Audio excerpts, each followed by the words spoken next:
യേശുക്രിസ്തുവിന്റെ നാമം വാഴ്ത്തപ്പെടുമാറാകട്ടെ. ഇന്ന് പകലിൽ ഒരിക്കൽ കൂടെ ദൈവസന്നിധിയിൽ നമുക്ക് കടന്നു വരുവാനും പ്രാർത്ഥിപ്പാനും ആരാധിപ്പാനും ദൈവം നമുക്ക് അവസരം ഓർത്ത് ദൈവത്തെ സ്തുതിക്കുന്നു. കെൻഡിൽ ഒരു അതിശയ വിഷയമാണ്. എന്തിനേറെ കെൻഡെന്ന ഇംഗ്ലണ്ടിൽ അതിശയ വിഷയമാക്കി ദൈവമാണ്. അസാധ്യങ്ങളെ സാധ്യമാക്കുന്ന ഒരു ദൈവത്തെ നാം സേവിക്കുന്നു. ഇല്ലാതെ കിടക്കുന്നിടത്ത് ഉള്ളതിനെ പോലെ വിളിച്ചു വരുത്തുന്ന ഒരു സ്വർഗത്തിലെ ദൈവത്തെ നാം സേവിക്കുന്നു. ശൂന്യതയിലേക്ക് നോക്കി ഉള്ളതിനെ പോലെ വിളിച്ചു വരുത്തിയ സ്വർഗത്തിലെ ദൈവം നമുക്ക് വേണ്ടി ചിലത് സ്വർഗം ഒരുക്കി വെച്ചിട്ടുണ്ട്. ഞാൻ വിശ്വസിക്കുന്നു, അബ്രഹാം യാഗം കൊടുക്കാൻ പോയപ്പോൾ ഇസഹാക്കിന് പകരമായി യാഗം കൊടുക്കാൻ ഒരാട്ടിൻകുട്ടിയെ കാല് കുരുക്കി ചിലടത്ത് നിർത്തി വെച്ചിരുന്നത് പോലെ കാല് കുരുക്കി സ്വർഗത്തിലെ ദൈവം നമുക്ക് വേണ്ടി വെച്ചിട്ടുണ്ട്. റെഡി ക്യാഷ് കൊടുത്ത് മേടിക്കാൻ പ്രാപ്തിയുള്ളവരുടെ കണ്ണുകളിൽ മറച്ച് സ്വർഗം നമുക്ക് വേണ്ടി ചിലത് ഒരുക്കി വെച്ചിട്ടുണ്ട്. ഞാൻ വിശ്വസിക്കുന്നു. സ്തോത്രം. അത് കൈമാറി പോകത്തില്ല, അത് കൈമാറി പോകത്തില്ല. നേരത്തെ വചന ശുശ്രൂഷയ്ക്കായി വേദപുസ്തകത്തിൽ നിന്ന് ഉൽപ്പത്തി പുസ്തകം 24-ാം അധ്യായം അതിന്റെ 67-ാം വാക്യത്തോടുള്ള ബന്ധത്തിൽ നമുക്ക് ചില വിഷയങ്ങൾ നമുക്കൊന്നിച്ച് ധ്യാനിക്കാം. Genesis chapter 34 verses 67. അപ്പോൾ അവൾ ഒരു മൂടുപടം എടുത്ത് തന്നെ മൂടി താൻ ചെയ്ത കാര്യമൊക്കെയും ദാസൻ ഇസഹാക്കിനോട് വിവരിച്ച് പറഞ്ഞു. ഇസഹാക്ക് അവളെ തന്റെ അമ്മയായ സാറയുടെ കൂടാരത്തിൽ കൊണ്ടുപോയി അവൻ റിബേക്കയെ പരിഗ്രഹിച്ചു. അവൾ അവന്റെ ഭാര്യയായി തീർന്നു. അവൻ അവളിൽ സ്നേഹമായി അവൾക്ക് സ്നേഹമായി. ഇങ്ങനെ ഇസഹാക്കിന് തന്റെ അമ്മയുടെ മരണദുഃഖം തീർന്നു. ഇങ്ങനെ ഇസഹാക്കിന് തന്റെ അമ്മയുടെ മരണദുഃഖം തീർന്നു. സ്വർഗപിതാവേ, ജനത്തോട് സംസാരിക്കണം, ശുശ്രൂഷിപ്പാൻ ആദർശമാകുന്ന ആരോഗ്യവും പ്രാപ്തിയും ദൈവം തരണം. നിന്റെ ജനത്തെ അനുഗ്രഹിക്കണം യേശുവിന്റെ നാമത്തിൽ തന്നെ. ആമേൻ. തിരുവചനത്തിൽ നമ്മൾ വായിക്കുമ്പോൾ ഇതിൻ്റെതായ പശ്ചാത്തലം നമുക്ക് മനസ്സിലാകാം. അരമണിക്കൂറിനുള്ളിൽ ഞാൻ നിർത്തേണ്ടതായിട്ടുണ്ട്. 5:30 തന്നെ നമുക്കിവിടെ നടക്കണം. അതുകൊണ്ട് അരമണിക്കൂറിനുള്ളിൽ ദൈവവചന ശുശ്രൂഷ, അതിനുശേഷമായിട്ടുള്ളതായ കുഞ്ഞിന്റെ ഡെഡിക്കേഷൻ ഉണ്ടല്ലോ, ഇതെല്ലാം ഇതിനുള്ളിൽ നടക്കണം. അതുകൊണ്ട് വേഗം നമുക്ക് ചില വിഷയങ്ങൾ ചിന്തിക്കാം. ഇതിന്റെ പശ്ചാത്തലം നമുക്കറിയാം. അബ്രഹാം തന്റെ മകനായ ഇസഹാക്കിന് വേണ്ടി ഒരു ഭാര്യയെ എടുക്കേണ്ടതിന് തന്റെ ദാസനായിരുന്ന എലിയാസറിനെ പറഞ്ഞയക്കുന്നതായ ഒരു സംഭവം നമുക്ക് കാണുവാനായി കഴിയുന്നുണ്ട്. സ്തോത്രം. പോയിട്ട് വരുന്ന വഴിയിൽ അതിനെക്കുറിച്ചൊന്നും വിവരിക്കുന്നില്ല. റിബേക്കയുമായിട്ട് വരുന്ന വഴി, അതാണ് 2 വാക്യം മുകളിൽ നമ്മൾ വായിച്ചു തുടങ്ങിയത്. അതാരാകുന്നു എന്ന് ചോദിച്ചപ്പോൾ ആ ഭാഗം മുകളിൽ നിന്ന് വായിച്ചേ. എലിയാസറിനോടൊപ്പം റെബേക്ക ഇസഹാക്കിന്റെ വീട്ടിലേക്ക് വരുന്ന, അല്ലെങ്കിൽ അബ്രഹാമിന്റെ ഭവനത്തിലേക്ക് വരുമ്പോൾ വഴിയുടെ അല്ലെങ്കിൽ കൂടാരത്തിന് അടുത്ത് വന്നപ്പോൾ നടക്കുന്ന ഒരു സംഭവമാണ്. തലപൊക്കി നോക്കിയപ്പോൾ ഇസഹാക്കിനെ കണ്ടിട്ട് ഒട്ടകപ്പുറത്ത് നിന്ന് ഇറങ്ങി അവൾ ദാസനോട്, വെളിമ്പ്രദേശത്ത് നാം എതിരേറ്റു വരുന്ന പുരുഷൻ ആരെന്ന് ചോദിച്ചതിന് ഇസഹാക്കിനെ നോക്കിക്കൊണ്ട് എലിയാസറിനോട് റിബേക്ക ചോദിച്ചു, വെളിമ്പ്രദേശത്ത് നമ്മൾ എതിരേറ്റു വരുന്ന പുരുഷനാര്? വായിച്ചേ. എന്റെ യജമാനൻ തന്നെ എന്ന് ദാസൻ പറഞ്ഞു. എന്റെ യജമാനൻ, അതായത് ഇസഹാക്ക് തന്നെ എന്ന് എലിയാസർ പറഞ്ഞു. അപ്പോൾ അവൾ ഒരു മൂടുപടം എടുത്ത് തന്നെ മൂടി. റിബേക്ക തന്റെ മുഖം മൂടി താൻ ചെയ്ത കാര്യമൊക്കെയും ദാസൻ ഇസഹാക്കിനോട് വിവരിച്ചു പറഞ്ഞു. ഇസഹാക്ക് അവളെ തന്റെ അമ്മയായ സാറയുടെ കൂടാരത്തിൽ കൊണ്ടുപോയി അവൻ റിബേക്കയെ പരിഗ്രഹിച്ചു. അവൾ അവന് ഭാര്യയായി തീർന്നു. അവന് അവളിൽ സ്നേഹമായി. ഇങ്ങനെ ഇസഹാക്കിന് തന്റെ അമ്മയുടെ മരണദുഃഖം തീർന്നു. ഈ ഒരു വേദഭാഗത്ത് നിന്ന് മനസ്സിലാക്കുന്ന ഒരു കാര്യം, ഇസഹാക്കിന് തന്റെ അമ്മയായിരുന്ന സാറായുടെ വേർപാടിൽ അതീവ ദുഃഖിതനായിരുന്നു എന്ന് ഈ വചനത്തിന്റെ അടിസ്ഥാനത്തിൽ നമുക്ക് കാണുവാനായി കഴിയുന്നുണ്ട്. എന്നാൽ ഈ ദുഃഖത്തെ മാറ്റുവാൻ ദൈവം ഒരു പരിഹാര മാർഗം കണ്ടു. Price the Lord. സമയത്തിന്റെ കുറവ് കൊണ്ട് ഒതുക്കുക. നിങ്ങൾക്ക് ഇതിന്റെ പശ്ചാത്തലം അറിയാം.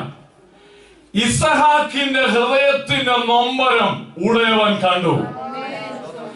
അവന് നഷ്ടമായതിനെ കുറിച്ചുള്ള വേദന ഉടയവൻ തിരിച്ചറിഞ്ഞു. അവന്റെ ഹൃദയത്തിന്റെ ഭാരം അകറ്റാൻ സ്വർഗം തീരുമാനിച്ചു. അവന് തക്കതായ ഒരു തുണയെ സ്വർഗം അവന് വേണ്ടി ഒരുക്കിക്കൊണ്ടുവന്നു. Praise the lord. ജനനമെന്ന് പറയുന്നതും മരണമെന്ന് പറയുന്നതും പെട്ടെന്ന് ഒരു വാക്കേൽ അങ്ങ് തീരും. ഇടയ്ക്കുള്ള ഒരു ജീവിതം എന്ന് പറയുന്നതിനൊരു അല്പം നീട്ടമുണ്ട്. ശരിയല്ലേ? ജനനം എന്ന് പറയുമ്പോൾ ഒരു സെക്കൻഡ് കൊണ്ട് അങ്ങ് തീരും. ഒടുവിൽ മരണം എന്ന് പറയുമ്പോൾ ഒരു സെക്കൻഡ് അങ്ങ് തീരും. എന്നാൽ ജീവിതം എന്ന് പറയുമ്പോൾ നമ്മളൊരല്പം നീട്ടിയാ പറയുന്നത് ജീവിതം. സഹോദരം, എന്നാൽ ഈ ജീവിതത്തിനകത്ത് നാം സന്തോഷത്തോടും സ്വസ്ഥമായിരിക്കണമെന്ന് ഉടയവൻ നമ്മെ കുറിച്ച് ആഗ്രഹിക്കുന്നു. ജീവിതത്തിൽ വന്നതായ ചില പരാജയങ്ങളെ പരിഹരിക്കുവാനും ഉടയവൻ നമ്മെ കുറിച്ച് ആഗ്രഹിക്കുന്നു. ചില നഷ്ടങ്ങളെ പരിഹരിപ്പാൻ സ്വർഗ്ഗം നമ്മെ കുറിച്ച് ആഗ്രഹിക്കുന്നു. അതിന് ദൈവം ചെയ്യുന്നത് എന്താണ്? ബാല്യം, കൗമാരം, യൗവനം, പിന്നെ ഏതാ? വാർദ്ധക്യം. ഇതിനുള്ളിൽ ദൈവത്തിന്റെ പദ്ധതിയിൽ തന്നെ അനേകരെ നമ്മോട് ചേർത്ത് നിർത്തുന്നു. സ്തോത്രം. പിതാവില്ലാത്തവർക്ക് ദൈവം പിതാവിന്റെ സ്ഥാനത്ത് നിൽക്കുവാൻ ചിലരെ നിയമിക്കുന്നു. മാതാവില്ലാത്തവർക്ക് മാതാവിന്റെ സ്ഥാനത്ത് ആശ്വാസമായി നിൽക്കുവാൻ ചിലരെ നിയമിക്കുന്നു. സഹോദരനില്ലാത്തവർക്ക് സഹോദരന്റെ സ്ഥാനത്ത് നിൽക്കുവാൻ ചിലരെ സ്വർഗം നിയമിക്കുന്നു. അങ്ങനെ ഒടുവിൽ ഇവിടെ കാണുന്നുണ്ട്, ഇസഹാക്കിന് അമ്മയുടെ വേദന മറക്കുവാൻ ഒരാളെ ആവശ്യമായിരുന്നു. അതിനുവേണ്ടി സ്വർഗത്തിലധികം ഇസഹാക്കിന്റെ ജീവിതത്തിൽ ഒരു ഭാര്യയെ കൊണ്ടുവരുവാനിടയായി. ഈ വചനത്തിന്റെ അടിസ്ഥാനത്തിൽ വേഗം ഒരു കാര്യം പറയട്ടെ. ബാല്യകാലത്തിലെയും കൗമാരത്തിലെയും പോട്ടെ, അല്പം കൂടി യൗവനത്തിലെയും കൂടെ ചില വേദനകൾ മറക്കത്തക്കവണ്ണം ജീവിതത്തിൽ സ്വർഗം ചിലതിനെ നമ്മോട് കൂട്ടി യോജിപ്പിച്ചു വെച്ചിട്ടുണ്ട്. മനസ്സിലായവർക്കായി ദൈവത്തെ സ്തുതിച്ചാൽ, ബാല്യകാലത്തിലെ കൗമാരപ്രായത്തിലെ ചില നഷ്ടങ്ങളെ, ആഴങ്ങളിൽ വീണുപോയ മുറിവുകൾക്ക് പരിഹാരം വരുത്തുവാൻ ആർക്കും തിരിച്ചറിയുന്നില്ല എങ്കിലും ഉടയവന്റെ അഗ്നിജ്വാലക്കൊത്ത കണ്ണുകളുടെ മുമ്പിൽ നിൽക്കുമ്പോൾ ആഴങ്ങളിലേക്ക് ഇറങ്ങിക്കാണുവാൻ കഴിയുന്ന സ്വർഗത്തിലെ ദൈവത്തിന്റെ കണ്ണുകളിൽ ഇസഹാക്കിന്റെ നൊമ്പരം തിരിച്ചറിയുവാൻ ദൈവത്തിന് കഴിഞ്ഞു. അതിനുവേണ്ടി തന്നെ തക്ക സമയത്ത് ചേർക്കേണ്ടതിനെ സ്വർഗം ഓരോന്നിനോടൊന്നോരോ ചേർത്ത് വെച്ചു. വചനത്തിൽ ഇങ്ങനെ നമ്മൾ വായിക്കുന്നു, അവൻ റിബേക്കയെ തന്റെ അമ്മയാകുന്ന സാറയുടെ കൂടാരത്തിലേക്ക് കൊണ്ടുപോയി അവൾ അവന് ഭാര്യയായി തീർന്നു. അങ്ങനെ അവന്റെ അമ്മയുടെ മരണദുഃഖം അവന് തീർന്നു. ദൈവത്തെ ഞാൻ നന്ദിയോട് സ്തോത്രം ചെയ്യുന്നു. ഇത് വായിച്ചപ്പോൾ, ഇത് ധ്യാനിച്ചപ്പോൾ എന്റെ ദൈവത്തെ നന്ദിയോട് സ്തോത്രം ചെയ്തു. കാരണം എന്റെ എന്റെ ബാല്യകാലത്തിലെ എന്റെ ജീവിതത്തിൽ ഇതുവരെയുള്ള വഴികളിലെ നൊമ്പരങ്ങളെ, മുറിവുകളെ, ആഴങ്ങളിൽ ജീവിതത്തിൽ മാറിപ്പോകാത്തതായ പല മുറിവുകളെ മാറ്റുവാൻ ഓരോരോ സമയത്ത് ഓരോരുത്തരെ കൂട്ടുകാരെ നല്ല നല്ല പ്രിയപ്പെട്ടവരെ ദൈവം നമ്മളോട് ചേർത്ത് വെച്ചതോടെ ദൈവത്തെ സ്തുതിക്കുന്നു. കുടുംബ അംഗങ്ങളെ തന്നെ സ്വർഗത്തിലെ ദൈവം നമ്മോട് ചേർത്ത് വെച്ചതോടെ ദൈവത്തെ സ്തുതിക്കുന്നു. Price the Lord. ദൈവത്തിന്റെ കരുണ എത്ര വലിയതാണ്. ഞാൻ ഒന്നുകൂടെ പറഞ്ഞോട്ടെ, തുടർന്നും നമ്മുടെ നൊമ്പരങ്ങളെ മാറ്റുവാൻ സ്വർഗത്തിലെ ദൈവം നമ്മോട് ചിലരെ ചേർക്കുവാൻ ദൈവത്തിന്റെ പദ്ധതിയാണ്. ഈ ദൈവസഭയ്ക്ക് വന്ന മുറിവുകളെ അകറ്റുവാൻ, ദേശത്ത് നിന്ന് ചിലരെ, നമ്മുടെ വേദനകളെ മാറ്റുവാൻ സ്വർഗം ചിലരെ വിളിച്ചു വരുത്തുമെന്ന് ഞാൻ വിശ്വസിക്കുന്നു. കിഴക്കിനെ നോക്കി, പടിഞ്ഞാറിനെ നോക്കി, വടക്കിനെയും തെക്കിനെയും നോക്കി സ്വർഗത്തിലെ ദൈവം വിളിച്ചു പറയും, തരിക, വിട്ടുതരിക, ദൈവത്തെ ആരാധിപ്പാൻ ജനത്തെ വിട്ടുതരിക. തടുത്തു വയ്ക്കുവാൻ ഒരു ജനത്തിനും ഒരു കരത്തിനും കഴിയാതെ വണ്ണം ഉടയവന്റെ കരം നീട്ടപ്പെടുന്ന ദിവസമുണ്ട് ഞാൻ പൂർണ്ണമായി വിശ്വസിക്കുന്നു. ഞെരുക്കങ്ങൾ മാറുവാൻ, ദാരിദ്ര്യങ്ങൾ മാറുവാൻ, ഇപ്പോഴുള്ളതായ കഷ്ടതയുടെ അവസ്ഥ മാറുവാൻ ഉടയവന് പദ്ധതിയുണ്ട്. ആ പദ്ധതിക്ക് തടസ്സം നിൽക്കുവാൻ ഭൂമിയിൽ ഒരു മനുഷ്യന് കഴിയത്തുമില്ല. സ്തോത്രം. അങ്ങനെയാണെങ്കിൽ ബാല്യകാലത്തിലെ ഇതുവരെയുള്ളതായ നൊമ്പരങ്ങൾക്ക് പരിഹാരം വരുത്തുവാൻ ഉടയവന് പദ്ധതിയുണ്ട്. ഇസഹാക്കിന്റെ ജീവിതത്തിൽ പദ്ധതി ഒരുക്കി തക്ക സമയത്ത് അതിനോട് ചേർത്തിണച്ച ദൈവത്തിന് നമ്മെയും ചിലത് ചേർത്തിണച്ച് നമ്മുടെ സങ്കടങ്ങൾ മാറ്റുവാൻ സ്വർഗത്തിലെ ദൈവം വഴിയൊരുക്കുക തന്നെ ചെയ്യും. അടുത്തത് വേഗം ഒരു വിഷയം കൊടുത്തിട്ട് കാര്യം കൂടെ നോക്കാം. 21-ാം അധ്യായം 6-ാം വാക്യത്തിലേക്ക് നമ്മൾ ശ്രദ്ധ തിരിച്ചാൽ Genesis chapter 21 verses 6. വേഗം ഒന്ന് സഹായിച്ചേ. എനിക്ക് ചിരിയുണ്ടാക്കി, കേൾക്കുന്നവരെല്ലാം എന്നെ ചൊല്ലി ചിരിക്കുമെന്ന് സാറ പറഞ്ഞു. നോക്കിയേ, ആദ്യം ഒരു കുടുംബ ജീവിതത്തിലേക്ക് പ്രവേശിപ്പാനുള്ള ദൈവത്തിന്റെ പദ്ധതി. രണ്ടാമത് അബ്രഹാം സാറ ദമ്പതികളുടെ ജീവിതത്തിൽ കുഞ്ഞില്ലാതിരുന്നതായ ആ വേദന മാറ്റുവാൻ ദൈവത്തിനൊരു പദ്ധതി. Praise the Lord. ഞാൻ പറഞ്ഞു വരട്ടെ, ഇന്നത്തെ നമ്മുടെ ചിന്താ വിഷയം ഹൃദയത്തിന്റെ ആഴങ്ങളിലേക്ക് നോക്കി വിഷയത്തിന് പരിഹാരം വരുത്തുവാൻ കഴിയുന്ന ഒരു ദൈവമാണ്. സ്തോത്രം. പ്രൈസനെയാണെങ്കിൽ ചിലതിനെ ചിന്തയും ചിലതയും കിടക്കുന്ന ചിലതിനെ കൂട്ടി യോജിപ്പിച്ച് ദൈവം നമ്മെ അനുഗ്രഹിപ്പാനും മാനിപ്പാനും മതിയായ ദൈവമാണ്. ഞാൻ വിശ്വസിക്കുന്നു ഈ 2015 ചിന്നി ചിതറിപ്പോയി കിടക്കുന്ന ചിലതിനെ സ്വർഗം യോജിപ്പിക്കുന്നത് ഞാൻ വിശ്വസിക്കുന്നു. ഉടഞ്ഞും ചിതറിയും ആമേൻ പോയതിനെ സ്വർഗം ചിലതിനെ യോജിപ്പിച്ച് നിർത്തുമെന്ന് ഞാൻ വിശ്വസിക്കുന്നു. സ്തോത്രം. അബ്രഹാമിന്റെ ജീവിതത്തിൽ ആമേൻ ഇസഹാക്കിന്റെ ജീവിതത്തിലേക്ക് സ്വർഗത്തിലെ ദൈവം അവന്റെ വേദന, അമ്മയുടെ മരണമുഖം മാറ്റുവാനായി റിബേക്കയെ കൊണ്ടുവന്ന് അവന്റെ ജീവിതത്തിന്റെ സങ്കടം മാറ്റി. അടുത്തത് അബ്രഹാം സാറാ ദമ്പതികളുടെ ജീവിതത്തിൽ ഒരു കുഞ്ഞിലായിരുന്നു. ഇവരുടെ സങ്കടം ഒന്ന് മാറ്റാൻ സ്തോത്രം ദൈവം അത് പദ്ധതിയിട്ടപ്പോ ദൈവത്തിന്റെ പദ്ധതിയിൽ പ്രകാരവും ചില മാനുഷികമായ ചിന്താഗതിയിൽ കാര്യങ്ങളൊക്കെ ഓടിയെന്ന് പറഞ്ഞാലും സാറായുടെ കയ്യിലേക്ക് കുഞ്ഞിനെ സ്വർഗം കൊടുത്തു കഴിഞ്ഞപ്പോൾ സാറായി ഒരു വാക്ക് പറഞ്ഞു. അതാണ് നമ്മൾ വായിച്ച വിഷയം. അതെന്താണ്? ദൈവം എനിക്ക് ചിരിയുണ്ടാക്കി. കേൾക്കുന്നവരെല്ലാം എന്നെ ചൊല്ലി ചിരിക്കും. ദൈവത്തെ സ്തുതിക്കാമോ? ദൈവം എനിക്ക് ചിരി ഉണ്ടാക്കുന്ന വർഷമാണ് 2015 വിശ്വസിക്കുക. സ്തോത്രം. ചില നഷ്ടമായതിനെ, ശൂന്യമായി കിടക്കുന്നതിനെ സ്വർഗത്തിലെ ദൈവം എനിക്ക് ഉള്ളു ചിരിച്ച് ദൈവത്തെ സ്തുതിക്കത്തക്കവണ്ണം വഴി ദൈവം ഒരുക്കുമെന്ന് വിശ്വസിക്കുക. ഉള്ളു തുറന്ന് ദൈവത്തെ മഹത്വപ്പെടുത്തുവാനിടയാകട്ടെ. 9-ാം സങ്കീർത്തനം അതിന്റെ 1-2 വാക്യങ്ങളിൽ ഇങ്ങനെ നമ്മൾ വായിക്കുന്നുണ്ട്: നിന്റെ ദൈവമായ യഹോവയെ നീ പൂർണ്ണ ഹൃദയത്തോട് സ്തുതിക്കുക. സ്തോത്രം. രണ്ടാമത്തെ വിഷയം നിന്റെ ദൈവമായ യഹോവ. അതൊന്നും എടുത്താട്ട് ഞാൻ പൂർണ്ണ ഹൃദയത്തോടെ യഹോവയെ സ്തുതിക്കും. നിന്റെ അത്ഭുതങ്ങളൊക്കെയും ഞാൻ വർണ്ണിക്കും. ഞാൻ നിന്നെ സന്തോഷിച്ചുല്ലസിക്കും. മൂന്നാമത്തെ കാര്യം ഭക്തൻ ചെയ്യുമെന്ന് പറഞ്ഞ മൂന്നാമത്തെ കാര്യം എന്താണ്? ഞാൻ നിന്നെ സന്തോഷിച്ചുല്ലസിക്കും. അടുത്തത് അത്യുന്നതനായുള്ളവേ ഞാൻ നിന്റെ നാമത്തെ കീർത്തിക്കും. ഈ 4 കാര്യവും ചെയ്തു കഴിയുമ്പോൾ രണ്ടാമത്തെ വാക്യം തുടങ്ങുന്ന നോക്കിയേ: എന്റെ ശത്രുക്കൾ പിന്മാറുകയിൽ ഇടറി വീണു. സ്തോത്രം. 4 കാര്യങ്ങൾ ജീവിതത്തിൽ സംഭവിക്കുമ്പോൾ അന്ധകാര ശക്തി ആധിപത്യം വച്ചിരിക്കുന്ന ചില മേഖലകളിൽ അവൻ പിന്നോക്ക് മാറുമെന്നാൽ അവൻ ഇടറി വീഴുക തന്നെ ചെയ്യും. മനസ്സിലാക്കുന്നവർക്ക് ദൈവത്തെ സ്തുതിക്കണം. ജീവിതത്തിൽ ദൈവത്തെ പൂർണ്ണ മനസ്സോടെ സ്തുതിക്കുവാൻ മനസ്സൊരുങ്ങട്ടെ. അവന്റെ അത്യുന്നതമായ നാമത്തെ ഉയർത്തുവാൻ തക്കവണ്ണം നമ്മുടെ ജീവിതം ഒരുങ്ങട്ടെ. യേശുവിന്റെ നാമത്തെ ഘോഷിപ്പാൻ തക്കവണ്ണം ജീവിതം ഒരുങ്ങുമ്പോൾ നിശ്ചയമായും ശത്രു പിന്നോക്കം മാറും. അവൻ മാറുന്ന വഴിയിൽ അവൻ നിലത്ത് വീഴുകയും ചെയ്യും. സ്തോത്രം. അതൊരു മാനുഷികമായ ശക്തിയാണെങ്കിലും അന്ധകാര വ്യാപാരമാണെങ്കിലും ദൈവവൈദ്യം സ്തോത്രം ചെയ്ത് ആരാധിക്കുന്ന വേളയിൽ അവൻ അവിടെ നിൽപ്പാൻ കഴിയത്തില്ല. അവൻ പിന്നോക്ക് മാറും, നിൽക്കത്തില്ല, മറിഞ്ഞു വീഴുവാനും കർത്താവിന്റെ നാമം. സ്തോത്രം.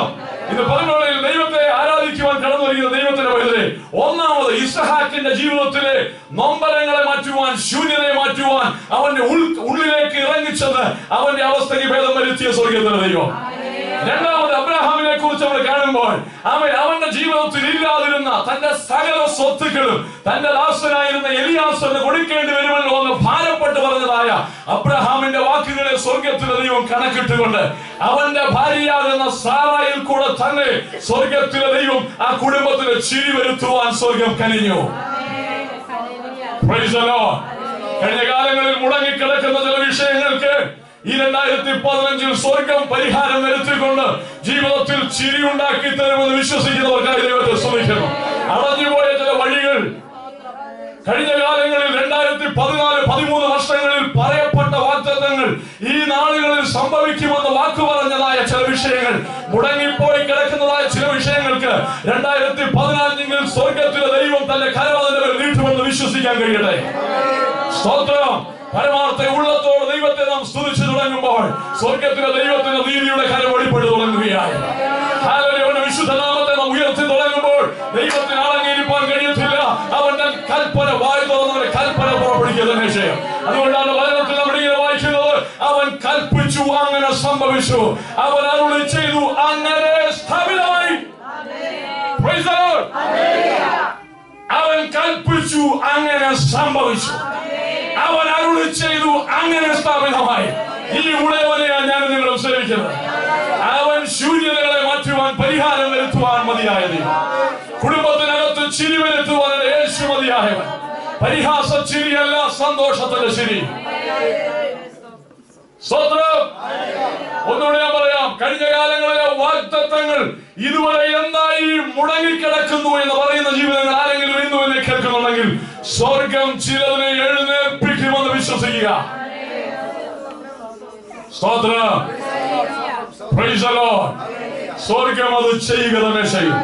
ശരി, മൂന്നാമത്തെ വിഷയത്തിലേക്ക് വരുമെന്ന് വന്നാട്ട്, തലമുറകളെ കുറിച്ചുള്ളതായ ഒരു മനുഷ്യൻ ഭൂമിയിലായിരിക്കുമ്പോൾ തനിക്കുണ്ടാകുന്നതായ സന്തോഷം എന്താണ്? ഇയ്യോബിന്റെ പുസ്തകം 29-ാം അധ്യായം 5-ാം വാക്യം. ഒരു വാക്യം എഴുതി വായിച്ചാട്. കൂടാരത്തിൽ ദൈവത്തിന്റെ സഖ്യത ഉണ്ടായിരിക്കും, സർവശക്തൻ എന്നോടുകൂടെ വസിക്കും. ശ്രദ്ധിച്ചാട്, സർവശക്തൻ എന്നോടുകൂടെ ഇരിക്കുകയും എന്റെ കൂടാരത്തിൽ ദൈവത്തിന്റെ സഖ്യത ഉണ്ടായിരിക്കും. ശ്രദ്ധിക്കണേ, വായിച്ചേ, ഒന്നുകൂടെ വായിച്ചേ. എന്റെ കൂടാരത്തിൽ സർവശക്തൻ എന്നോടുകൂടെ ഇരിക്കുകയും എന്റെ മക്കൾ എന്നെ ചുറ്റും ഇരിക്കുകയും ചെയ്ത എന്റെ ശുഭകാലം പോലെ ഞാനായിരുന്നുവെങ്കിൽ കൊള്ളായിരുന്നു. സ്തോത്രം. നഷ്ടമായ വേദനകളെ മാറ്റുവാൻ നഷ്ടപരിഹാരം സ്വർഗത്തിലെ ദൈവത്തിന്റെ തീരുമാനത്താൽ വരുത്തി തരുന്നു. ഇതുവരെ ഇല്ലാത്തതായ ശൂന്യതയ്ക്ക് പരിഹാരം വരുത്തുവാൻ സ്വർഗത്തിലെ ദൈവം കുടുംബത്തിനകത്ത് ചിരിയുടെ അനുഭവം കൊണ്ടുവരുന്നു. മൂന്നാമത്തെ വിഷയം എന്താണെന്ന് അറിയാമോ? തലമുറകൾ ഉണ്ട്, എന്നാൽ തലമുറകൾ ഇന്ന് കൂടെ ഇല്ല. എന്നാൽ സ്വർഗത്തിലെ ദൈവത്തെ നോക്കി പറയുക, ഭക്തൻ പറയുക, സർവശക്തൻ എന്നോടുകൂടെ ഇരിക്കുകയും എന്റെ മക്കൾ എനിക്ക് ചുറ്റും നിന്നതായ അനുഗ്രഹിക്കപ്പെട്ട കാലം എനിക്കൊന്ന് മടക്കി ലഭിച്ചിരുന്നെങ്കിൽ. അപ്പൊ മക്കൾ ചുറ്റും നിൽക്കുന്നത് എന്തുവാ? ശ്രദ്ധിക്കണം. എന്നാണ് എഴുതിയത്? അപ്പനും അമ്മയ്ക്കും ചുറ്റും മക്കൾ നിൽക്കുന്നത് മക്കൾക്ക് അപ്പനും അമ്മയ്ക്കും എന്തുവാ? സന്തോഷമാ. ഇയ്യോബ് പറയുക, ഇങ്ങനെയുള്ള അനുഗ്രഹിക്കപ്പെട്ട ഒരു കാലം എനിക്കുണ്ടായിരുന്നു, അതെനിക്കൊന്ന് മടക്കി കിട്ടിയിരുന്നെങ്കിൽ. സ്തോത്രം, സ്തോത്രം. Price the Lord. ഞാനൊരു കാര്യം പറയട്ടെ, ഇത് ഏറ്റവും അനുഗ്രഹിക്കപ്പെട്ട ഒരു വിഷയമാണ്. അതിനുവേണ്ടി തന്നെ നമ്മുടെ കൊച്ചു കുഞ്ഞുങ്ങളെ അതിനുവേണ്ടി തന്നെ ഇപ്പോഴേ വളർത്തിക്കോ. Price the Lord. വീടിനകത്ത് വിഷയങ്ങൾ ആര് കാണുന്നുണ്ട്? എല്ലാവരുടെ മനസ്സിൽ ഇപ്പോ ഒരു ചിന്ത, എന്താണോ വെടിക്കെട്ട് വീഴാൻ പോകുന്നത്. ഞാനൊരു കാര്യം പറയാം, വീടിനകത്ത് സംഭവിക്കുന്നത് മുഴുവൻ ആര് കാണും? വീടിനകത്ത് സംസാരിക്കുന്നത് മുഴുവൻ ആര് കേൾക്കും? അവര് ടി വിയിലോട്ടായിരിക്കും നോക്കി നിൽക്കുന്നത്, പക്ഷെ അവരുടെ കാത് മുഴുവൻ നമ്മുടെ സംസാരമായി. ശരിയാണോ? ശരിയാണല്ലോ. ഏറ്റവും കൂടുതൽ ചീത്ത വാക്കുകൾ കുഞ്ഞുങ്ങൾ പഠിക്കാൻ സാധ്യത ഉള്ളത് പുറത്തു നല്ല വേറെവിടായിരിക്കും? ഓ, കേട്ടില്ല. സാധ്യതയെ കുറിച്ചല്ല പറഞ്ഞത്. രക്ഷിക്കപ്പെടാത്ത ഒരു കുടുംബത്തിനകത്ത്, യേശു ഇല്ലാത്ത ഒരു കുടുംബത്തിനകത്ത് ഡിക്ഷണറിയിൽ ഇല്ലാത്തതായ വാക്കുകൾ നമ്മുടെ കുഞ്ഞുങ്ങൾ ഉച്ചരിക്കുകയാണെങ്കിൽ അതിനർത്ഥം പുറത്തുനിന്നല്ല, എവിടെ നിന്ന് വന്നതാ? വീടിനകത്തുനിന്ന് വന്നതാ. സ്തോത്രം. ഓ, സ്തോത്രം. ശരിയല്ലേ? നമ്മുടെ വീടിനകത്ത് അത് വരരുത്. നമ്മുടെ വീടിനകത്ത് അത് വരരുത്. ഫോണിനകത്തൂടെയും ഭാര്യ ഭർത്താവും കൂടെ ആണെങ്കിലും ആരോടെങ്കിലും സംസാരിക്കുമ്പോഴാണെങ്കിലും ഡിക്ഷണറിയില്ലാത്ത ഒരു വാക്ക് പോലും പറഞ്ഞ് നമ്മുടെ വായിൽ നിന്നത് പഠിക്കാനിടയാകരുത്. ഒരു കുഞ്ഞൊരു ദിവസം എഴുന്നേറ്റിട്ട് എന്റെ അമ്മ, എന്റെ അപ്പൻ, എന്റെ ചേട്ടൻ പറഞ്ഞാണ് ഞാൻ ഈ വാക്ക് പഠിച്ചതെന്ന് ഒരിക്കലും നമ്മുടെ തലമുറ പറയാനിടയാകരുത്. മനസ്സിലായവർക്ക് ആ ദൈവത്തെ സ്തുതിക്കും. സ്തോത്രം. അപ്പൊ ചുരുക്കം പറഞ്ഞാൽ, കുഞ്ഞുങ്ങൾ വേറെ എങ്ങോട്ടേലും നോക്കിയിരിക്കുകയാണെന്ന് പറഞ്ഞാലും അവരുടെ ചിന്ത മുഴുവൻ, കോൺസെൻട്രേഷൻ മുഴുവൻ എങ്ങോട്ടായിരിക്കും? നമ്മളിലേക്കായിരിക്കും. ആമ്പിള്ളാരെ ഒന്ന് ശ്രദ്ധിച്ചു നോക്കി. ഞാൻ പറയട്ടെ, ഒരു പരിധി വരെ ആമ്പിള്ളാരുടെ ഏറ്റവും വലിയ ഹീറോ ആരായിരിക്കും? ആരായിരിക്കും? അപ്പന്മാരായിരിക്കും. ഞാൻ ഒരു സ്റ്റെപ്പ് എടുത്ത് ഇങ്ങനെ വെച്ചാൽ ഐസക് പറയും അപ്പ അങ്ങനെ തന്നെ ചെയ്യണം. ഞാൻ ഇങ്ങോട്ട് ചാടിയാൽ അവൻ പറയും അങ്ങനെ തന്നെയാ ചെയ്യേണ്ടത്. ഞാൻ എന്ത് ചെയ്യുന്നു ഞാൻ അവനെന്താ ഹീറോയാ. അതുകൊണ്ടാണ് ഞാൻ സൂക്ഷിക്കേണ്ടത്. മനസ്സിലാകുന്നുണ്ടോ? സ്വതന്ത്രം. Praise the lord. എന്റെ കുഞ്ഞിന്റെ മുമ്പിൽ ഞാൻ സൂക്ഷിക്കേണ്ടത് കാരണം എനിക്കൊരു ചെറുക്കനാണ് ദൈവം തന്നിരിക്കുന്നതെങ്കിൽ അവൻ എന്നെയാണ് കാണുന്നത് ഒരു പരിധി വരെ. ശരിയല്ലേ? അങ്ങനെയാണെങ്കിൽ ഞാൻ ചെയ്യുന്നത് മുഴുവൻ അവന്റെ കണ്ണിന് മുമ്പിൽ ഹീറോയിസമാണ്. അതുകൊണ്ട് തന്നെ ഞാൻ മുഴങ്കാലിൽ നിന്ന് ദൈവസനെ പ്രാർത്ഥിക്കുന്നതിന്റെ തലമുറ കാണണം. മനസ്സിലായവർക്ക് ദൈവത്തെ സ്തുതിക്കും.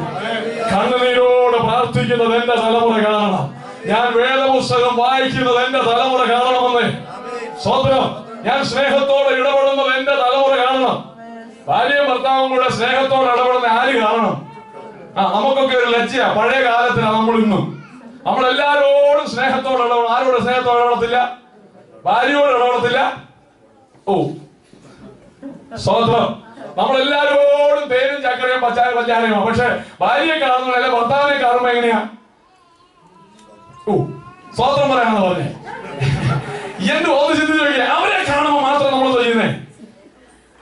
ഇതിനകത്താണ് നമുക്ക് ഈ തലമുറയിൽ വ്യത്യാസം വരുത്തേണ്ടത്. ശരിയാണോ? ഇതിനകത്തൊരു വ്യത്യാസം വരുത്തണം. കാരണം ഒരു തലമുറ നമ്മളെ കണ്ട് കയറി വരിക, ഒരു തലമുറ നമ്മളെ കണ്ട് വളർന്നു വരിക. സ്തോത്രം, സ്തോത്രം. പുതിയൊരു തലമുറയാ ഇന്നുള്ളത്. നമ്മുടെ നാടുമായിട്ട് ഒരു വഴിയുമില്ലാത്തൊരു തലമുറയാണ് നമ്മുടെ മുമ്പിൽ നിന്ന് ദൈവം നമുക്ക് തന്നിരിക്കുന്നത്. അവരുടെ മുമ്പിൽ നാം എന്ത് ചെയ്തു കാണിക്കുന്നുവോ അവരങ്ങനെ തന്നെ അടുത്ത തലമുറയോട് ചെയ്യും. ഞാൻ എന്റെ ഭാര്യയോട് സ്നേഹമായിട്ട് നിൽക്കുന്നത് എന്റെ കുഞ്ഞുങ്ങൾ കണ്ടെങ്കിൽ മാത്രമേ അവരുടെ തലമുറയിൽ അവർ ഭാര്യ ഭർത്താവിനെ സ്നേഹിക്കത്തുള്ളൂ. സ്തോത്രം. ഞാൻ വേറൊരു കാര്യം കൂടെ പറഞ്ഞോട്ടെ. ദൈവമക്കളാണല്ലോ, ഞാൻ ഒരു കാര്യം കൂടെ തുറന്നു പറഞ്ഞോട്ടെ. മക്കളെ തമ്മിൽ അടുപ്പിക്കുന്നത് ആരാന്നറിയാമോ? മാതാപിതാക്കളെ ക്ഷമിക്കണം. കൂടുതലും പ്രശ്നമുണ്ടാക്കാൻ സാധ്യത ഒരുക്കുന്നത് ആര് തന്നെയായിരിക്കും അറിയാമോ? ഈ യോസേഫിനോട് സഹോദരന്മാർക്ക് കയ്പ് തോന്നാൻ കാരണം ആരാ? പുള്ളി എന്നാ ചെയ്തത്? 11 പേരും ബാക്കി നിൽക്കുന്നുണ്ടേ യോസേഫിന് മാത്രം എന്ത് കൊടുത്തു? ഉടുപ്പ് വാങ്ങിച്ചു കൊടുത്തു. എന്നിട്ടൊരു പേരുടെ വാർദ്ധക്യത്തിലെ മകനാകൊണ്ട് കൂടുതൽ സ്നേഹിച്ചു. കൂടുതൽ സ്നേഹം എങ്ങോട്ട് നമ്മൾ കൊടുക്കുമ്പോൾ ഓർത്തോളം 2ഉം 3ഉം 4ഉം ഒക്കെ ഇല്ലേ നമുക്ക് ദൈവം പറയുന്ന കാലങ്ങൾ തന്നിരിക്കുന്നത്. അങ്ങോട്ടും ഇങ്ങോട്ടും ഒരെണ്ണത്തിന് കൂടുതൽ പോകുമ്പോൾ ഓർത്തോളം ഒരു പ്രശ്നം അവിടെ വരാൻ സാധ്യതയുണ്ട്. ഒരു സ്വതന്ത്രം വന്നില്ല. ചുരുക്കം പറഞ്ഞാൽ നമ്മുടെ തലമുറയെ അങ്ങോട്ടും ഇങ്ങോട്ടും തല്ലിക്കാൻ വഴിയൊരുക്കണമെന്നാ പറഞ്ഞത്. സ്വതന്ത്രം. Praise the lord. Praise the lord. ഒരാൾക്ക് ഇച്ചിരി കൂടുതൽ സ്നേഹം കൊടുക്കണം തോന്നിക്കഴിഞ്ഞാൽ അറിയാതെയാണേലും എന്ത് ചെയ്യും? ഞാൻ ഐസക്കിനെ ഒന്ന് കൂടുതൽ എടുക്കുന്നത് തോന്നിയാൽ അവരെ പൊക്കിയെടുത്ത് നടക്കുന്നത് കണ്ടുകഴിഞ്ഞാൽ ഇളപുള്ളിക്കാ ഏറ്റവും വലിയ പ്രശ്നം. ഇപ്പൊ അവക്ക് 1 വയസ്സ് തികഞ്ഞിട്ടില്ല, അവക്ക് ഏറ്റവും വലിയ പ്രശ്നം. അവ ചുരുക്കം പറഞ്ഞാൽ 1 വയസ്സുകാരിയുടെ ഉള്ളിലും അസൂയുണ്ട്. ശരിയാണോ? അപ്പം അവനോട് ഒരു പ്രത്യേക താല്പര്യം കാണിക്കുകയാണെങ്കിൽ ഉള്ളിൽ ഒരു പുള്ളി പറയും ഇത് ശരിയാകത്തില്ല. എവിടോ ആ ഓടിക്കേറി വരുന്നത് ചാടിക്കേറി അവളും കയറി മറ്റേ കാലം കയറിയിരിക്കും. സ്തോത്രം, സ്തോത്രം. അപ്പൊ ചുരുക്കം പറഞ്ഞാൽ പിള്ളേരെ തമ്മിൽ തല്ലിക്കണമെങ്കിൽ നമ്മൾക്ക് എന്ത് ചെയ്യാം? നമുക്ക് അതിനുള്ള വഴി ഒരുക്കാൻ പറ്റും. ശരിയാണോ? നമ്മുടെ ജീവിതത്തിൽ വരാതിരിക്കട്ടെ. ഉള്ളിന്റെ ഉള്ളിൽ ആരോടെങ്കിലും ഒരാളോട് സിമ്പതി കാണാൻ സാധ്യതയുണ്ട്. ഒന്നുകില് ഞാൻ പറയുന്ന ഒരു കാര്യം, ഞാൻ മമ്മിയൊക്കെ കളിയാക്കുന്ന ഒരു കാര്യം പറയാം. ചേട്ടൻ മൂത്തതായതുകൊണ്ട് മൂത്തതിനോടൊരു പ്രത്യേക സ്നേഹം, ഇളയതായതുകൊണ്ട് ഇളയതിനോട് ഒരു പ്രത്യേക. മുഴുവൻ അകപ്പെട്ട് പോയത് ആരാ? പിന്നെ ഇടയ്ക്ക് നിൽക്കുന്ന പുള്ളിയാ. സ്വതന്ത്രം, സ്വതന്ത്രം. അങ്ങനെ നല്ല ഞാൻ പറഞ്ഞതുള്ളൂ. അപ്പൊ ഞാൻ പറഞ്ഞത് എങ്ങനെയെങ്കിലും ഒരു അല്പം അങ്ങോട്ടും ഇങ്ങോട്ടും വരാൻ സാധ്യതയില്ലേ? ഉണ്ട്. അതിനകത്തൊന്നും ഒരു സംശയമില്ല. എല്ലാവർക്കും ഇച്ചിരി ഇച്ചിരിയൊക്കെ ഉണ്ട്. പക്ഷെ പരസ്യത്തിൽ ഇത് കാണിച്ചു പോയോ അവരെ തമ്മിൽ തല്ലിക്കാൻ പോകാം. സ്വതന്ത്രം. Praise the lord.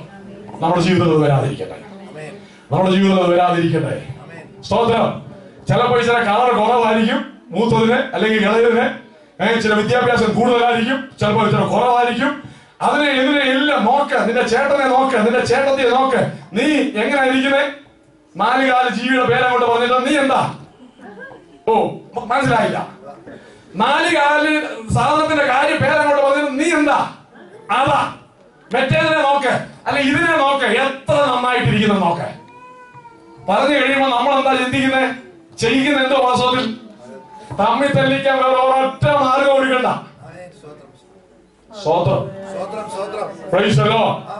നമ്മുടെ തലമുറകൾ ഇന്ന് കൊച്ചു കുഞ്ഞുങ്ങളായി വളർന്നു വരുന്ന നമുക്ക് ദൈവം തന്നിരിക്കുന്ന ഈ തലമുറകൾ അന്യോന്യം സഹോദര സ്നേഹത്തിൽ നിലനിൽക്കണമെന്നുണ്ടെങ്കിൽ മാതാപിതാക്കളാകുന്ന നാം ഇന്ന് അതിനുവേണ്ടി ഉത്സാഹിച്ചോണം.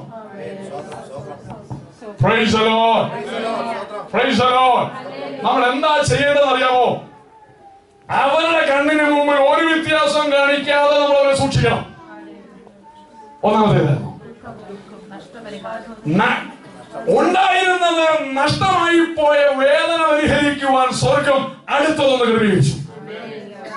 രണ്ടാമത്തേത് ജീവിതത്തിൽ ഇല്ലാതെ കിടന്ന ആ ശൂന്യത മാറ്റുവാൻ സ്വർഗത്തിലെ ദൈവം ഉള്ളതിനെ പോലെ സ്വർഗം ഒരു അനുഗ്രഹത്തെ കൊടുത്തു. മൂന്നാമത്തേത് ഏതാണെന്ന് അറിയാമോ? നമ്മൾ കണ്ടു, സർവശക്തനായ ദൈവം എന്നോട് കൂടെ ഇരിക്കുകയും എന്റെ മക്കൾ എനിക്ക് ചുറ്റും നിന്ന ആ ശുഭഭാവി അല്ലെങ്കിൽ അനുഗ്രഹിക്കപ്പെട്ട നാളുകൾ എനിക്ക് തിരികെ വന്നിരുന്നു എങ്കിൽ കൊള്ളാമായിരുന്നു. അപ്പൊ മക്കൾ എന്നും കൂടെ നിൽക്കണമെങ്കിൽ സ്വതന്ത്രം നമ്മുടെ കേരളീയ രീതി നമ്മുടെ കുഞ്ഞുങ്ങൾ എന്ത് ചെയ്യണം? മനസ്സിലായില്ല. നമ്മുടെ ഇവിടുത്തെ രീതിയല്ല. എങ്ങനെ 16 വയസ്സാകുമ്പോ ചാടും, പിന്നെ good bye daddy, good bye mummy, good bye, എല്ലാവരോടും ഗുഡ് ബൈ. പിന്നെ കാണുന്നത് 30 വർഷത്തിന് ശേഷമായിരിക്കും. കണ്ടാലും ആളും അറിയത്തില്ല, ഒന്നും അറിയത്തില്ല.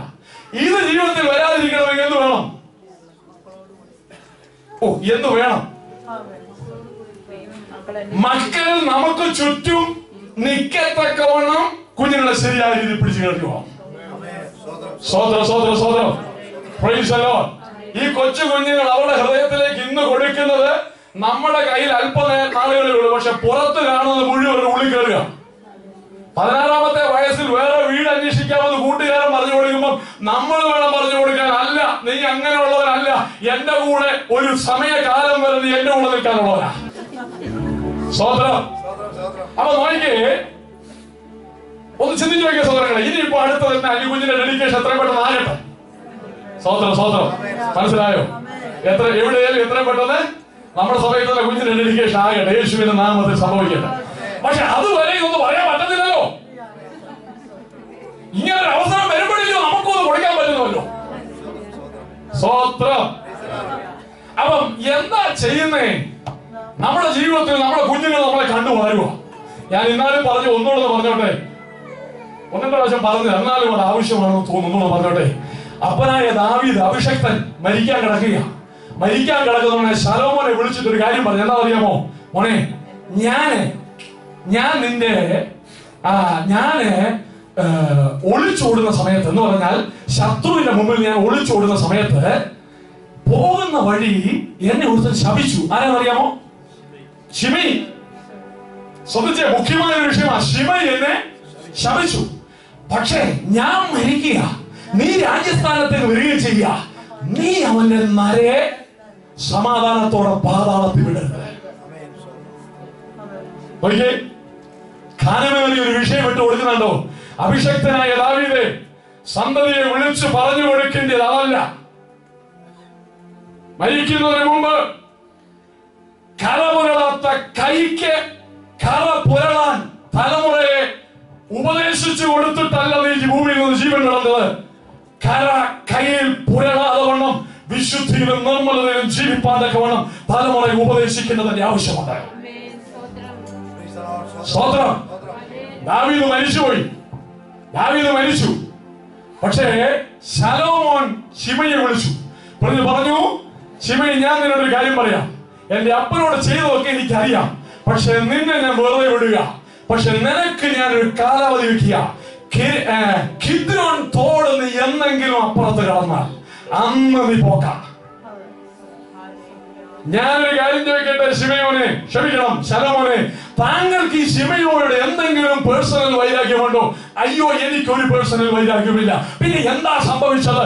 എന്റെ അപ്പൻ മരിക്കുന്നതിന് മുമ്പ് എന്നോട് പറഞ്ഞു, നീ മരിക്കുന്നതിന് മുമ്പ് അവൻ നീ രാജ്യസ്ഥാനത്ത് വരുമ്പോൾ അവന്റെ നരയെ സമാധാനത്തോട് നീ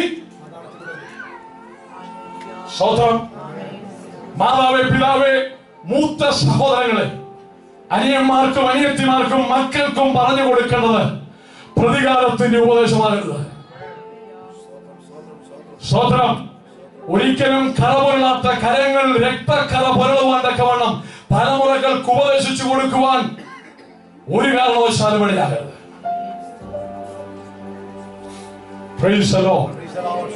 പിന്നെ ചെയ്യേണ്ടത് എന്താ? ഏതെങ്കിലും അതിർവരം വരമ്പുകളോ ഏതെങ്കിലും തരത്തിലുള്ള ഭക്ഷണങ്ങളോ അപ്പന്മാരുടെ, അമ്മമാരുടെ, അമ്മാച്ചന്മാരുടെ, ആരുടെയെങ്കിലും ചേട്ടന്മാരുടെ കാലത്തുണ്ടായിട്ടുണ്ടെങ്കിൽ ഒരു കാരണവശാലും അടുത്ത തലമുറ ആ ഭാരം ചുമക്കുവാൻ അവരുടെ മേൽ പകർന്നത് കൊടുക്കാതിരിക്കുക. മനസ്സിലായെങ്കിൽ ദൈവത്തിന് സ്തോത്രം ചെയ്യാം. ശലോമോനെ, നിന്റെ കയ്യിൽ രക്തക്കര വരേണ്ടത് നിന്റെ തെറ്റുകൊണ്ടല്ല, അഭിഷേകം പ്രാപിച്ച ദാവീദേ നിന്റെ കുറ്റം കൊണ്ടാ. സ്തോത്രം. ഒന്നുള്ളത് പറഞ്ഞോട്ടെ. ദാൻ മുതൽ ബർശേബ വരെ പ്രവാചക ഗണത്തിൽ ശ്രേഷ്ഠ പ്രവാചകൻ എണ്ണപ്പെട്ടതായ ശമൂവേൽ ശുശ്രൂഷയ്ക്ക് വ്യാപ്തി വർദ്ധിച്ചപ്പോൾ മക്കളോടുകൂടി ഇരുപ്പാനും മക്കളെ ശുശ്രൂഷിപ്പാനും മക്കളെ ഉപദേശിപ്പാനും നേരം കിട്ടിയില്ല. ഒരു ദിവസം ഇസ്രായേലിന്റെ മൂപ്പന്മാര് ശ്രേഷ്ഠ പ്രവാചകനായിരുന്ന ശമൂവേലിന്റെ അടുക്കലേക്ക് വന്നിട്ട് പറഞ്ഞു, നിന്റെ മക്കൾ ഇന്നത് ചെയ്തു, നിന്റെ മക്കൾ പാപം ചെയ്തു. അഭിഷേകനെ, പരിശുദ്ധാത്മാവിൽ അഭിഷേകം പ്രാപിച്ച പ്രിയ സഹോദരി, ജീവായുസിൽ ഒരിക്കൽ പോലും ഒരു മനുഷ്യനും നിന്റെ വേറെ വിരൽ ചൂണ്ടിക്കൊണ്ട് ഇത് നിന്റെ കുഞ്ഞല്ലേ എന്ന് ചോദിപ്പാൻ ഒരവസരവും ജീവിതത്തിൽ ഇല്ലാതെ വേണം നമുക്ക് നമ്മുടെ കുഞ്ഞുങ്ങളെ വളർത്താം. ജോലി ആയിക്കൊള്ളട്ടെ, ഒരുപാട് ബിസി ആയിട്ടുള്ള ലൈഫ് ആയിക്കൊള്ളട്ടെ, അതിന്റെ നടുവിൽ കുഞ്ഞുങ്ങളോട് ചേർന്ന് നിന്ന് കുഞ്ഞുങ്ങൾക്ക് കൊടുക്കേണ്ടത് സ്നേഹവും വാത്സല്യം കൊടുക്കുവാൻ. മനസ്സൊരുങ്ങിയില്ല എങ്കിൽ ഒരു കാലം ദുഃഖിക്കേണ്ടതായി വരാതിരിക്കട്ടെ.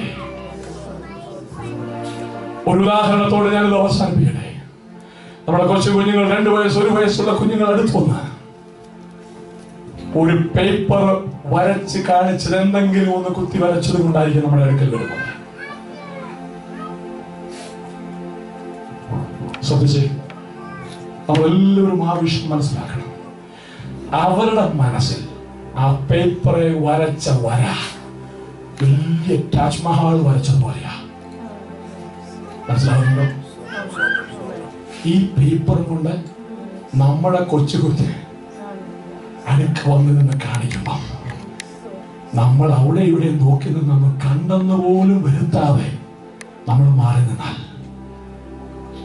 പല പ്രാവശ്യം ഈ കുഞ്ഞ് ഓടി എന്റെ അപ്പന്റെ എന്റെ അമ്മയുടെ അടുത്ത് നിന്നുകൊണ്ട് കാണിച്ച്, നന്നായിരുന്നു കുഞ്ഞെ, നീ നന്നായി വരച്ചു എന്ന് ഒരു വാക്ക് കേൾക്കാൻ ഇവര് ഓടി വരുന്നേ. നമ്മളത് കൊടുത്തില്ലെങ്കിൽ ഒരു സമയം കഴിയുമ്പം നമ്മളെ അവര് തിരിഞ്ഞു നോക്കത്തില്ല. ഈ ഒരു പരമാർത്ഥം എന്നെ പോലുള്ള യുവ പിതാക്കന്മാർ, മാതാക്കൾ നന്നായി മനസ്സിലാക്കണം. സ്തോത്രം.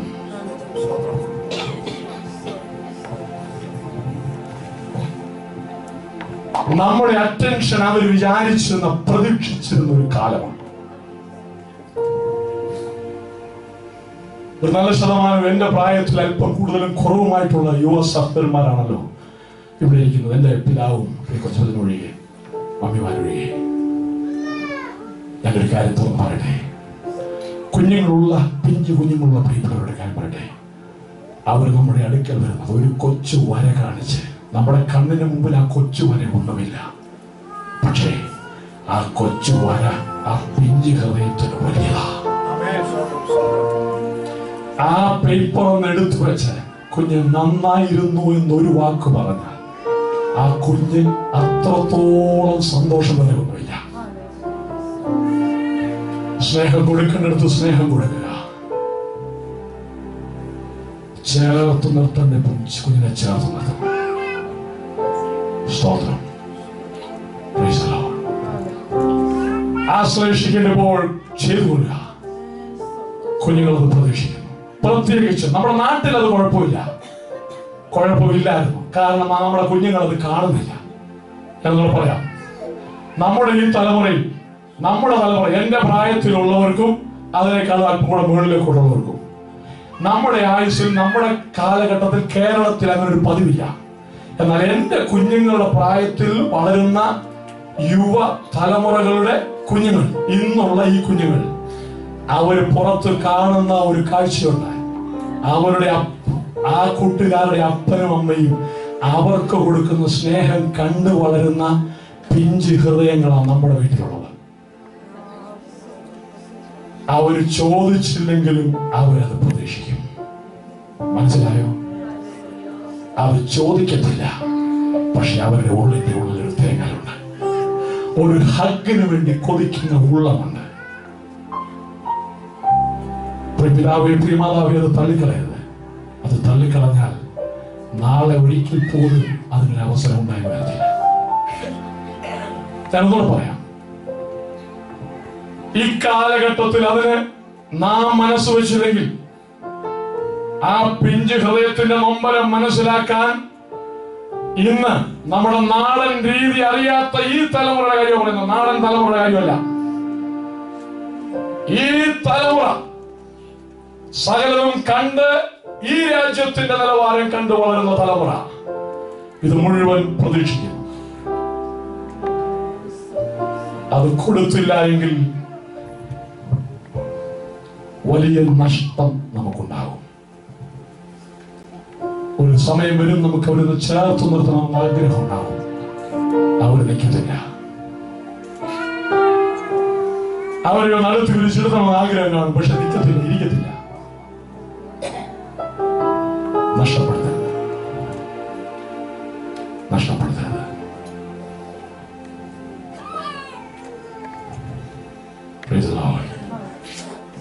ഒന്നാമത്തെ വിഷയം, ഇസഹാക്ക് തന്റെ അമ്മയുടെ വേർപാട് മാറ്റുവാൻ ദൈവം എന്ത് ചെയ്തു? റെഡിയാക്കി കൊടുത്തു. അബ്രഹാം സാറ ദമ്പതികളുടെ ഹൃദയത്തിന്റെ വേദന മാറ്റുവാൻ സാറായുടെ മടിയിൽ സ്വർഗം കുഞ്ഞിനെ കൊടുത്തു.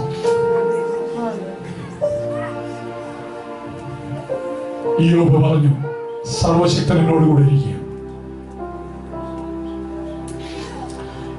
എന്റെ കുഞ്ഞുങ്ങളെ ചുറ്റും നിന്നതായ അപൂർവകാലം പോലെ അനുഗ്രഹിക്കപ്പെടുന്ന നാളെ എനിക്ക് വേണം.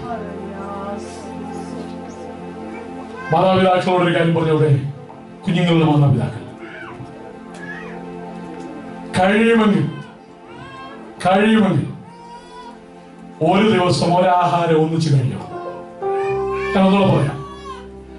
ജോലി കഴിഞ്ഞ് വിട്ടടിച്ച് കയറി വന്നാൽ അടുക്കളയോട് ചാടി കയറി പ്ലേറ്റും എല്ലാം പോക്കിയെടുത്ത് കഴിപ്പ് അവിടെ വെച്ച് തീർത്ത് ഭാര്യ കഴിച്ചോ ഭർത്താവ് കഴിച്ചോ മക്കൾ കഴിച്ചോ ഇതൊന്നും ഒരു ചോദ്യമില്ല. പെട്ടെന്ന് വലിച്ച് കിട്ടിയതെല്ലാം കൂടെ വയറ് നിറച്ച് പ്ലേറ്റും അങ്ങോട്ട് നുള്ളി പോകുന്ന പരിപാടി നിർത്തണം. കാര്യം എന്നാണെന്നറിയാമോ? ഒരു ഫെലോഷിപ്പ് വീടിനകത്തുണ്ടാകണം. രാവിലെ കിട്ടിയില്ലെങ്കിലും ഉച്ചയ്ക്ക് കിട്ടിയില്ലെങ്കിലും വൈകിട്ട് അതിനൊരു അവസരം ഒരുക്കാൻ ശ്രമിക്കണം. മനസ്സിലായവർക്ക് അത് വിശ്വസിക്കും. ഇന്ന് അതിനവസരം ഒരുക്കിയില്ലെങ്കിൽ നാളെ ചിലപ്പോൾ കിട്ടിയെന്ന് വരത്തില്ല. കുഞ്ഞുങ്ങൾക്ക് അതിന്റെ അർത്ഥം മനസ്സിലാക്കിയെന്ന് വരത്തില്ല. അതിന്റെ ആഗ്രഹം കുഞ്ഞുങ്ങളുടെ ഉള്ളിൽ കാണത്തുമില്ല. സ്തോത്രം. Price the Lord. ഒന്നിച്ചൊരു ആഹാരം 2 ദിവസം കൂടുമ്പോഴെങ്കിലും ഒന്ന്, ഏറ്റവും കുറഞ്ഞത് ആഴ്ചയിൽ ഒന്ന്, ഏറ്റവും കുറഞ്ഞത് കുഞ്ഞുങ്ങളെ പറഞ്ഞ് മനസ്സിലാക്കിയതിനു ശേഷം ഏറ്റവും കുറഞ്ഞത് ഒരു പ്രാവശ്യമെങ്കിലും എല്ലാരും കൂടെ ഒരു മേശയ്ക്ക് ചുറ്റും ഇരുന്ന്, വരുന്നതിന് മുമ്പ് കഴിക്കുകയല്ല, എല്ലാരും കൂടി ഇരുന്ന് പ്രായമായ ആൾ, കുടുംബനാഥൻ, പ്രാർത്ഥിച്ച് മക്കളും എല്ലാവരും കൂടെ ഒന്നിച്ചു വരികയെ അവിടെ ഒരു അനുഗ്രഹമാണ്. മനസ്സിലായവർക്കാ ദൈവത്തെ സ്തുതിക്കുന്നു. ഇതൊരു അനുഗ്രഹമാണ്.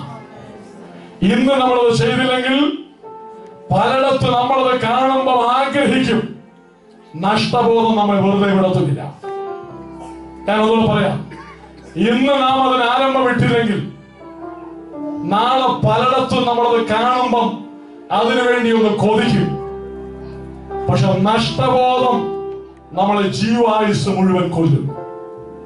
അവസരം ഒരുങ്ങാതിരിപ്പാൻ നമുക്ക് ലഭിച്ചിരിക്കുന്ന നല്ല കാര്യങ്ങൾ ഭർത്താവിനോട്, ഭാര്യയോട്, മക്കളോട്, ദൈവം തന്നിരിക്കുന്ന കുടുംബത്തോട് ചേർന്ന് സന്തോഷത്തോടെ പങ്കിടട്ടെ.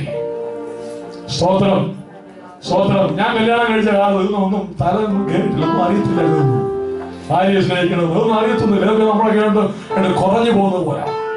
ഭർത്താവിനോട് എന്തെങ്കിലും സഹായവാക്ക് എന്തെങ്കിലും പറഞ്ഞു പോയെങ്കിൽ നമ്മളെ നമുക്ക് ഇതിനെ കുറിച്ച് ഒരു ഐഡിയ ഇല്ല. ഇന്ന് ഐഡിയ ഉണ്ടെന്നല്ല, പക്ഷെ അന്ന് ഒട്ടുമേ ഇല്ലായിരുന്നു. നമ്മുടെ ആൾക്കാർക്ക് ഒരു ചിന്തയുണ്ട്. ഭാര്യയെ നോക്കി ഐ ലവ് യു എന്നല്ലോ പറഞ്ഞു നോക്കി പെങ്കോന്തൻ ഉടനെ പറയുന്നത് എന്താ?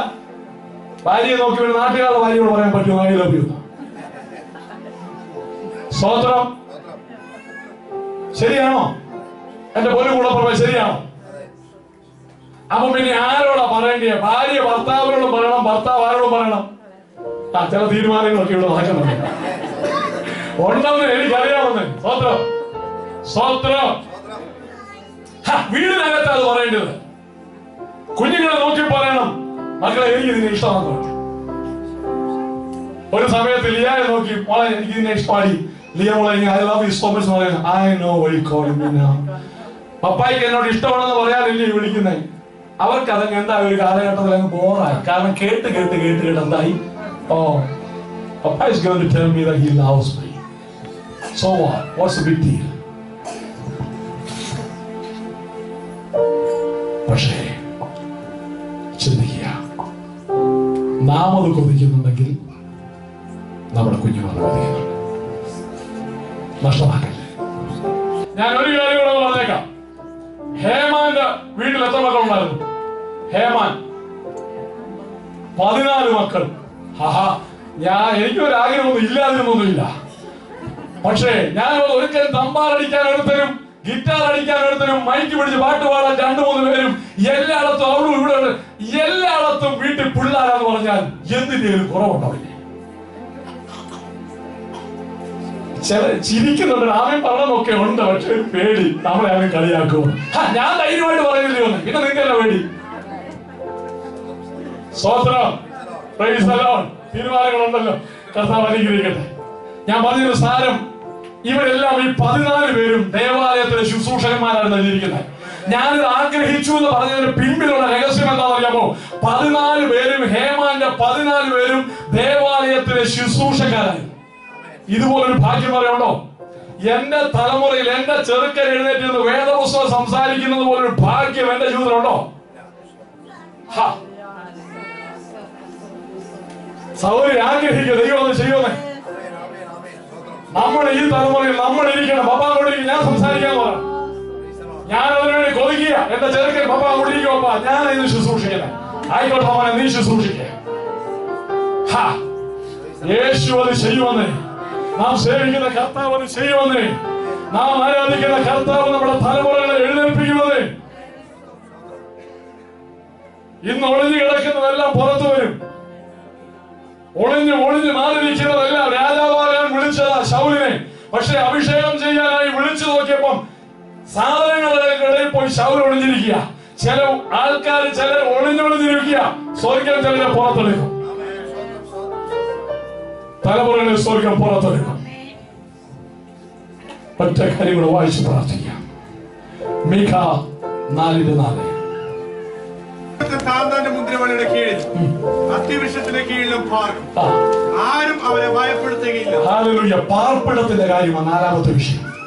ആദ്യം കുടുംബം യോജിക്കുന്ന വിഷയം, 2ാമത് തലമുറകളുടെ വിഷയം, 3ാമത് തലമുറകളും കുടുംബവും ചുറ്റും നിൽക്കുന്ന ഐശ്വര്യമായ ഒരു നാളുകൾ, 4ാമത്തേത് ഒരു ഭവനം. സ്തോത്രം. ഈ ഭവനം സ്വർഗത്തിലെ ദൈവം ഭൂമിയിലും തരാൻ മതിയായവൻ സ്വർഗത്തിൽ ഓൾറെഡി നമുക്ക് വേണ്ടി കർത്താവ് ഒരുക്കുന്നുമുണ്ട്. മറുഭാഗം കൂടെ പറഞ്ഞിട്ട് ഒരു തരി ഭൂമി പോലും ഇനി ഭൂമിയിൽ കിട്ടിയില്ലെങ്കിലും ഇല്ലെങ്കിലും സ്വർഗത്തിൽ അതുള്ളതോർത്ത് ഞാൻ ദൈവത്തെ സ്തുതിക്കുന്നു. എത്ര പേർക്ക് സന്തോഷമുണ്ട്? ഈ ഭൂമിയിൽ ഒരു തരി ഭൂമി പോലും ഒരു സെന്റും ഇല്ലെങ്കിലും സ്വർഗത്തിൽ നമുക്ക് വേണ്ടി ആമേൻ കർത്താവ് ഒരുക്കുന്ന നല്ല ഭവനത്തിനായി ഞാൻ ദൈവത്തെ സ്തുതിക്കുന്നു. ഇത് മനസ്സിൽ കരുതിക്കൊള്ളുക. ദൈവം നമുക്ക് തന്നിരിക്കുന്ന തലമുറകൾ അത് നഷ്ടപ്പെട്ടു പോയാൽ നമ്മൾ ജീവിച്ചിരുന്നിട്ട് പിന്നെ ഒരു കഥയില്ല. യേശുവിന്റെ രാജ്യത്തിന് വേണ്ടി നിൽപ്പാൻ കഴിയട്ടെ. ദൈവസഭയിൽ പ്രാർത്ഥനയ്ക്ക് ആയിരുന്നേക്കാം.